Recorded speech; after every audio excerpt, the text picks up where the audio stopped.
I'm going to read you a couple of quotes, and you guess who said them, okay? It's Friday. Indulge me, all right? These are real quotes. These are statements about the pro-Trump mob that attacked the Capitol on January 6th. Your challenge here is to figure out who said this. Quote, "These are not looters or thieves. These people came with political requests. Hundreds of people have been arrested in the Capitol attack." Quote, "Based on what? Has anybody informed us about that? No.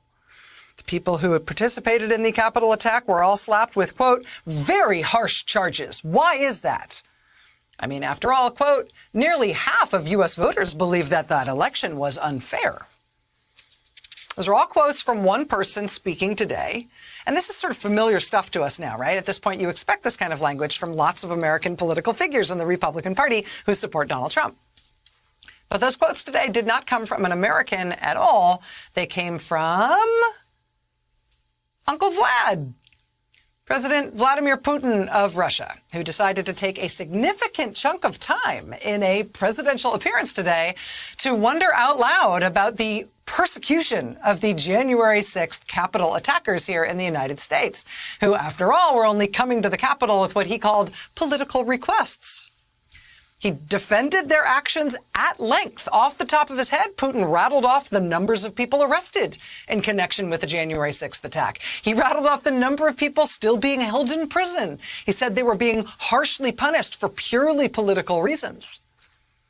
It is a remarkable thing to see Russia's president, see a foreign head of state, like take up the cause of the January 6th attack by Trump supporters who are trying to block the counting of the votes in the last election because they didn't want it to be so that Trump lost. It's kind of remarkable to see a foreign head of state take up that cause, too. It's especially wild to see him do it, and then within hours, to see former President Trump pumping out statements about how he was the victim of a rigged election in 2020, talking about what he will do, quote, the next time I'm in the White House.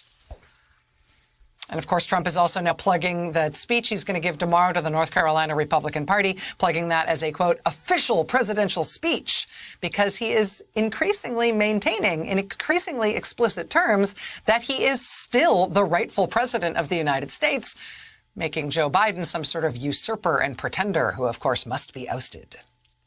I actually think the best headline on all this today came from Business Insider. Quote, Putin tries to amplify Republican efforts to whitewash the deadly Capitol attack, saying the insurrectionists weren't just a crowd of robbers and rioters. Putin amplifies Republican efforts. Yes! Yes, everybody is reading from the same hymnal here. It's in Cyrillic this way, and then it's in Roman. Yeah. The what do you call it? The Putin-Trump initiative, right, to uneffect the election of Joe Biden. How's that going?